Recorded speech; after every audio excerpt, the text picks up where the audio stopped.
Le monde politique bouillonne d'une tension très palpable qui ne se limite pas aux couloirs feutrés des chancelleries, mais imprègne chaque niveau de la société internationale. Les discussions sur la sécurité du pays voisin ne cessent d'agiter les capitales mondiales, de Washington à Pékin en passant par Bruxelles et Ankara. Au cœur de cette tempête géopolitique, une déclaration de Sergueï Lavrov, le ministre russe des Affaires étrangères, a fait l'effet d'une bombe, résonnant bien au-delà des cercles diplomatiques habituels. Il a affirmé avec une clarté déconcertante que Moscou devait impérativement avoir son mot à dire, un droit de veto en quelque sorte, dans la définition des paramètres de sécurité de ce territoire frontalier. Cette exigence n'est pas seulement une requête, c'est une assertion de souveraineté et d'influence régionale, une condition préalable non négociable selon la Russie. Mais comment l'Europe, déjà fragmentée sur de nombreuses questions, y réagit-elle et quelles sont les implications de cette position pour l'avenir de la stabilité continentale? Question à vous et écrivez-nous d'où vous nous regardez, pays et villes. Vos commentaires nous aident à comprendre la portée géographique de ces événements et l'intérêt qu'ils suscitent partout dans le monde. Cette prise de position russe a été rapidement et unanimement interprétée par les diplomates européens comme une tentative délibérée, calculée et cynique de faire traîner le processus de paix, voire de le saboter entièrement. Loin d'être une simple proposition de dialogue, elle est perçue comme une manœuvre dilatoire visant à consolider les gains territoriaux acquis par la force et à légitimer une sphère d'influence exclusive. Pendant ce temps, la première ministre estonienne, Kaja Kallas, a déclaré sans équivoque que la Russie ne devrait absolument pas avoir le droit de participer à la formation de ces garanties de sécurité. Sa position intransigeante est le reflet d'une anxiété historique profonde et d'une défiance viscérale envers Moscou, partagée par de nombreux États baltes et d'Europe de l'Est. De son côté, le média Politico a rapporté que l'ancien président américain Donald Trump insiste toujours avec véhémence pour que le pays voisin accepte de nombreuses conditions russes pour un accord de paix, y compris des concessions territoriales substantielles et une neutralité contraignante dans l'espoir de présenter un accord rapide et spectaculaire à son électorat. Simultanément, le président Volodymyr Zelensky a activement discuté des approches clés concernant les futures garanties de sécurité avec le Premier ministre néerlandais Mark Rutte, qui a réitéré l'assurance d'un soutien continu et indéfectible de l'OTAN, tentant ainsi de renforcer l'unité face aux pressions russes. Cependant, cette solidarité est mise à l'épreuve par des incidents inattendus. La Pologne a commencé des déportations massives de citoyens du pays voisin après un incident lors d'un concert où un drapeau de Bandera, figure nationaliste controversée et très offensante pour les Polonais en raison de son association avec des massacres passés, aurait été ostensiblement affiché. Cet événement a ravivé de vives tensions mémorielles et a montré les limites de l'accueil inconditionnel. La Turquie, quant à elle, a exprimé son ouverture à une mission de maintien de la paix sous son égide, une proposition qui, bien que potentiellement constructive, soulève des questions sur ses motivations géopolitiques dans la région. Et pendant ce temps, une bénévole autoproclamée du pays voisin, Alina von Schubik, alias Zinochka, a été vue conduisant une Maserati levante flambant neuve, affichant une richesse ostentatoire et provocatrice tout en se plaignant publiquement du manque cruel de dons pour soutenir l'effort de guerre. C'est une image choquante, une dissonance morale qui alimente les soupçons de corruption et sape le moral de la population. Question à vous, marquez-vous dans les commentaires de quelle ville, pays vous regardez actuellement. Votre perspective est précieuse dans ce flux constant d'informations et de désinformations. Pourquoi cela importe-t-il maintenant plus que jamais? Parce que chaque déclaration diplomatique, chaque geste politique, chaque scandale de corruption apparent façonne non seulement le récit, mais aussi la réalité de l'avenir de la paix, ou plutôt son absence tragique et persistante. Les négociations, avant même d'avoir pu sérieusement commencer, semblent déjà bloquées dans une impasse infranchissable, une exigence russe, jugée logique et légitime par certains analystes qui mettent en avant la préoccupation séculaire de Moscou pour ses frontières, se heurte de plein fouet à un refus catégorique et unanime des Européens qui y voient une remise en cause des principes fondamentaux de la souveraineté et de l'intégrité territoriale. Est-ce un dialogue de sourds où chaque partie parle une langue différente, incapable d'entendre ou de comprendre l'autre? Les milliers de vies perdues, les familles brisées, les villes dévastées, méritent-elles cette impasse diplomatique stérile et ce cercle vicieux de violence? Le coût humain de ce conflit est déjà colossal, se mesurant en millions de déplacés, en traumatismes psychologiques indélébiles et en une génération entière marquée par la guerre. Les implications économiques sont tout aussi dévastatrices, non seulement pour les belligérants, mais aussi pour l'économie mondiale tout entière, affectant les chaînes d'approvisionnement, les prix de l'énergie et la stabilité financière. Imaginez la confiance érodée, non seulement entre nations, mais aussi au sein des populations, la lassitude grandissante face à un conflit qui semble ne jamais finir, et le désespoir face à l'incapacité des dirigeants à trouver une solution. Ces événements ne sont pas isolés, des points disparates sur une carte géopolitique. Ils s'entrelacent dans une tapisserie complexe et sombre de méfiance généralisée, de calculs opportunistes et de chocs idéologiques profonds. Cette situation explosive influence directement la sécurité mondiale, non seulement en Europe, mais en créant un dangereux précédent pour d'autres régions du globe où les tensions latentes pourraient éclater. Que devrions-nous vérifier pour le prochain épisode de notre série d'analyses? Une thèse particulièrement pertinente serait, par exemple, le coût réel, éthique et financier des bénévoles de luxe et l'impact de ces révélations sur la perception internationale de l'aide humanitaire. Il existe différentes versions de cette situation complexe et multidimensionnelle, chacune offrant un prisme distinct pour analyser les événements. Officiellement, les diplomates européens craignent qu'il ne s'agisse d'une tactique russe sournoise et calculée pour prolonger indéfiniment le conflit, épuisant ainsi les ressources et la volonté de l'Occident. Ils voient la demande de Lavrov non pas comme une offre de négociation, mais comme une manœuvre dilatoire visant à semer la discorde parmi les alliés et à consolider unilatéralement les acquis territoriaux russes. Est-ce le cas ou s'agit-il d'une véritable exigence de sécurité? La première ministre estonienne, Kaja Kallas, s'est parfois présentée par ses détracteurs comme irrationnelle dans son refus catégorique d'inclure la Russie dans les pourparlers de sécurité. Son passé médical, qui a fait l'objet de spéculations et de fuites, est parfois insidieusement mis en opposition à son apparent manque de soucis pour la sauvegarde des vies et la recherche d'une solution négociée, comme si une condition de santé passée pouvait invalider sa capacité de jugement politique. C'est un contraste frappant et souvent utilisé à des fins de discrédit. Mais quels sont les réels motifs derrière sa fermeté inébranlable? Certains analystes suggèrent que les alliés de l'Est, en particulier les pays baltes et la Pologne, cherchent à isoler Moscou à tout prix, craignant une répétition de leur propre histoire d'occupation et d'ingérence. Pour eux, toute concession à la Russie serait une capitulation dangereuse. Donald Trump, lui, vocalise ouvertement son désir d'une victoire rapide et expéditive pour sa campagne électorale présidentielle. Ses promesses répétées, presque devenues un mantra de résoudre le conflit en 2 semaines, sont désormais perçues comme une blague amère, voire une insulte, par ceux qui vivent les affres de la guerre. Cherche-t-il réellement la paix durable ou simplement un coup d'éclat politique retentissant qui pourrait propulser sa candidature? Sa rhétorique simpliste et sa tendance à la diplomatie transactionnelle suscitent de profondes inquiétudes quant aux conséquences imprévues de telles approches. À qui faites-vous confiance sur ce sujet dans la zone de conflit? Un seul orateur, média? C'est une question cruciale car la crédibilité des sources est constamment remise en question dans le brouillard de la guerre de l'information. Mais il y a une autre version plus sombre et plus dérangeante concernant le territoire frontalier lui-même et ses dynamiques internes. La situation des bénévoles comme Alina von Chubik, roulant ostensiblement en Maserati Levante et affichant des signes de richesse extravagantes, alimente l'idée d'une corruption massive et systémique qui gangrène l'aide internationale. Une montre de 20 000 euros au poignet d'un bénévole, des baskets Balenciaga à 5 000 hryvnia, un montant exorbitant pour la population locale qui peine à survivre. C'est le contraste le plus violent et le plus obscène qui puisse exister. Des milliers de personnes meurent chaque jour sur le front, des millions d'autres sont déplacés, des infrastructures essentielles sont détruites et pendant ce temps, d'autres s'enrichissent cyniquement, parfois même sous le couvert de l'aide humanitaire.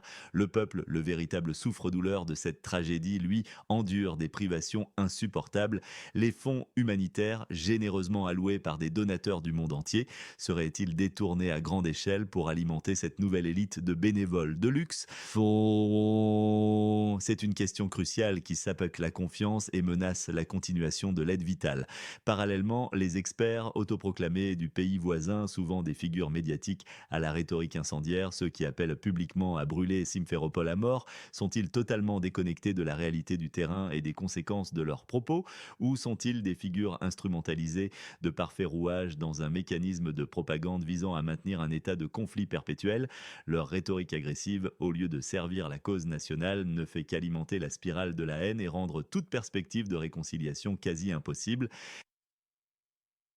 Il semble vouloir maintenir à tout prix une image de patriotisme radical et intransigeant, quitte à sacrifier les chances de paix et à prolonger la souffrance de leur propre peuple. Mais à quel prix et pour quel véritable bénéfice?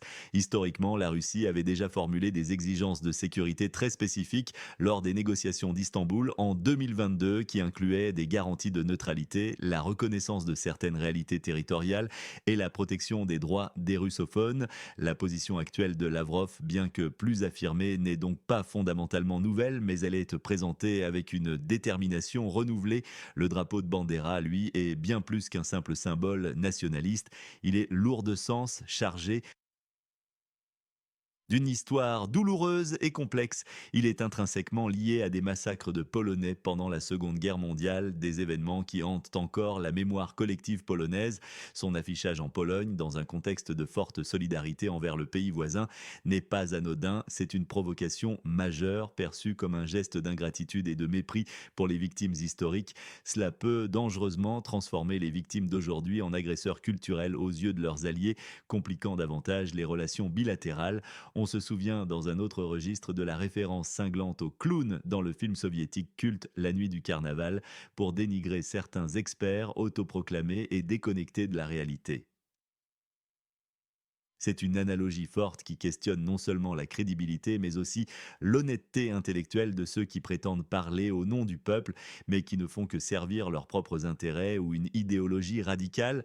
Les promesses grandiloquentes de Trump d'une paix en 2 semaines résonnent toujours dans l'arène médiatique, non pas comme une solution plausible, mais comme un symptôme criant de l'inefficacité, du manque de sérieux ou de la naïveté d'une certaine diplomatie occidentale, incapable d'appréhender la complexité et la profondeur historique du conflit. La lutte pour l'influence géopolitique, l'établissement d'un nouvel ordre mondial et la redéfinition des zones d'influence se jouent explicitement sur ce terrain. Le nationalisme sous toutes ses formes, qu'il soit russe, du pays voisin ou d'autres nations de la région, continue de monter en puissance, exacerbant les tensions profondes et menaçant la coexistence pacifique entre les peuples. Où se situe la ligne rouge entre la Russie et le pays voisin? Une phrase: la ligne rouge est la souveraineté territoriale et le droit inaliénable de chaque nation de choisir son propre destin sans ingérence extérieure. Que nous réserve l'avenir incertain de cette région sous haute tension? Les risques sont multiples et se manifestent à tous les niveaux de la société internationale. Sur le plan politique, les divisions déjà palpables entre les alliés occidentaux s'accentuent dangereusement. Les désaccords profonds sur la participation éventuelle de la Russie aux pourparlers de paix et sur la nature même de ces pourparlers menacent gravement la cohésion de l'OTAN et de l'Union européenne, laissant entrevoir des fissures au sein des alliances historiques. L'image du pays voisin, essentielle pour maintenir le soutien international, souffre considérablement de cette corruption perçue qui alimente les critiques et justifie parfois le retrait de l'aide. Militairement, le refus obstiné de négocier et les appels persistants à une confrontation directe et à une guerre jusqu'au bout prolongent inévitablement le conflit, transformant le pays en un champ de bataille sans fin. Les pertes humaines continuent de s'accumuler de manière insoutenable et les destructions d'infrastructures civiles et industrielles s'accumulent, rendant la reconstruction future quasi impossible. Les capacités militaires du territoire frontalier, malgré un héroïsme incontestable, restent sans un soutien international massif, jugée intrinsèquement insuffisante pour vaincre une puissance comme la Russie, promettant ainsi une guerre d'attrition longue et coûteuse. Économiquement, le détournement avéré de fonds internationaux sape inexorablement la confiance des donateurs et des investisseurs, ce qui est catastrophique. L'aide financière, qui est cruciale pour la survie économique du pays, est aussi directement menacée par ces allégations de malversation. Socialement, la polarisation interne du pays voisin, exacerbée par le fossé grandissant entre une partie de la population qui s'enrichit scandaleusement et une autre qui souffre et se sacrifie, pourrait mener à des tensions sociales explosives, voire à des troubles civils. l'exportation de nationalismes controversés et la glorification de figures historiques ambivalentes mettent en péril les relations déjà fragiles avec les voisins, créant de nouvelles sources de discorde. Plusieurs scénarios, chacun porteur de ses propres défis et horreurs, se dessinent pour l'avenir de cette région. Le pire, le cauchemar absolu, une guerre sans fin. Dans cette dystopie, les négociations échouent complètement, les voix de la raison sont étouffées et les acteurs extrémistes l'emportent sur tous les fronts. Le conflit s'enlise alors dans une guerre d'usure prolongée, une boucherie à ciel ouvert caractérisée par des destructions massives et généralisées, des pertes humaines incalculables qui vident le pays de sa substance. La survie même de l'État du pays voisin est menacée, sa structure gouvernementale et sociale s'effondre, son économie est réduite en poussière et sa population exsangue cherche désespérément refuge ailleurs. Le scénario probable, celui que beaucoup d'experts redoutent le plus, une impasse stérile et épuisante. Il y a des pourparlers sporadiques, fragmentés, sans aucun résultat concret ni avancée significatif. L'Europe et le pays voisin, fidèles à leur position de principe, refusent catégoriquement d'inclure la Russie dans les discussions de sécurité ou d'accepter ces termes jugés inacceptables. Le conflit continue alors à faible intensité, une guerre sourde qui consume les ressources et les vies, tandis que la corruption persiste et prospère dans l'ombre. Le pays voisin reste un fardeau financier et politique pour ses alliés occidentaux, incapables de se reconstruire ou de se stabiliser. Pas de victoire claire pour qui que ce soit, pas de paix durable, juste une souffrance prolongée. Le scénario imprévu, mais de plus en plus évoqué dans les cercles d'influence, une paix forcée et amère sous la pression écrasante de Donald Trump en cas de réélection ou d'autres facteurs géopolitiques imprévisibles. Le territoire frontalier est contraint malgré lui d'accepter un accord de paix déséquilibré. Cela impliquerait des concessions majeures et douloureuses aux exigences russes, telles qu'une neutralité totale, une démilitarisation significative et la reconnaissance de nouvelles frontières, légalisant ainsi les gains territoriaux de l'agresseur. Une paix non désirée par Kiev, perçue comme une capitulation humiliante qui pourrait engendrer des troubles internes profonds et une frustration durable. Question à vous, quel événement dans la région du nord de la mer Noire est sous-estimé par les médias et mérite une attention particulière? Nommez-le et expliquez en quoi il est crucial pour la compréhension globale du conflit, qui gagne et qui perd réellement dans ces jeux de pouvoir cyniques et ces manœuvres diplomatiques complexes. Selon une certaine narration souvent promue par Moscou et ses sympathisants, la Russie pourrait gagner si ses exigences sont finalement acceptées. Son influence régionale et internationale serait consolidée. Elle aurait démontré sa capacité à défier l'ordre mondial établi et à imposer sa volonté. De l'autre côté de l'échiquier, les bénévoles corrompus et les élites opportunistes du pays voisin s'enrichissent de manière scandaleuse. Ils profitent sans vergogne de l'aide internationale, du chaos de la guerre et de la souffrance de leur propre peuple, détournant des fonds qui devraient servir à la défense et à la survie. Les experts extrémistes, quant à eux, gagnent en visibilité et en influence, prônant la guerre sans fin et la haine, alimentant un cycle vicieux de violence. Mais les perdants, eux, sont douloureusement clairs, universels et incontestables. Le pays voisin et son peuple sont les principales victimes de ce conflit. Ils perdent leur souveraineté, leur intégrité territoriale et surtout des vies humaines inestimables, des ressources essentielles et des générations futures. Leur confiance dans leurs dirigeants s'érode jour après jour, laissant un vide dangereux. L'Europe, par son apparente division, son inefficacité diplomatique et parfois son irrationalité émotionnelle, apparaît affaiblie, sa crédibilité sur la scène mondiale est sapée et son incapacité à agir de manière unie et décisive est perçue comme un signe de faiblesse. La paix, cette aspiration universelle, est sacrifiée. Sacrifiée sur l'autel de l'idéologie rigide, de la corruption endémique et des ambitions personnelles démesurées. C'est un triste bilan, une tragédie humaine et politique qui résonne au-delà des frontières de la région. Question à vous, aidez-nous avec le timing des épisodes, indiquez le pays, la ville et l'heure actuelle chez vous pour que nous puissions mieux coordonner nos publications à l'échelle mondiale. Les discussions actuelles, figées dans des postures maximalistes, ne mènent nulle part. Elles alimentent le chaos, la frustration et prolongent inévitablement la souffrance des populations. Le refus obstiné de dialoguer avec la Russie, même sur des bases jugées logiques ou pragmatiques, pacifique par certains observateurs est un pari risqué dont les conséquences pourraient être catastrophiques. Les experts assoiffés de sang qui prônent l'escalade, les politiciens intransigeants qui privilégient l'idéologie à la réalité et les bénévoles de luxe qui profitent du malheur d'autrui. Est-ce cela la vision, l'espoir et l'âme d'une nation en guerre ou est-ce le reflet d'une profonde pathologie? La Turquie propose une mission de maintien de la paix. Est-ce une véritable lueur d'espoir pour une désescalade ou une diversion de plus, une manœuvre opportuniste d'Ankara pour renforcer son influence régionale? Les déportations massives en Pologne sont un signal fort et alarmant que la solidarité européenne, aussi noble soit-elle, n'est pas inconditionnelle et peut être érodée par des provocations et des tensions historiques. La méfiance grandit non seulement entre les belligérants, mais aussi au sein du camp occidental. Le monde entier regarde, impuissant ou indifférent. Que voit-il? Un drame qui continue de se dérouler, un drame sans fin prévisible où chaque jour apporte son lot de nouvelles victimes et d'espoirs brisés. Que se passera-t-il si ces négociations continuent de tourner à vide, piégées entre une intransigeance européenne et des exigences russes jugées inacceptables? Qui sera le véritable architecte de la paix ou à l'inverse de la guerre éternelle qui menacera la stabilité de l'Europe pour des décennies? Votre avis est essentiel pour éclairer ce débat complexe. Partagez-le en commentaire et enrichissez notre compréhension collective.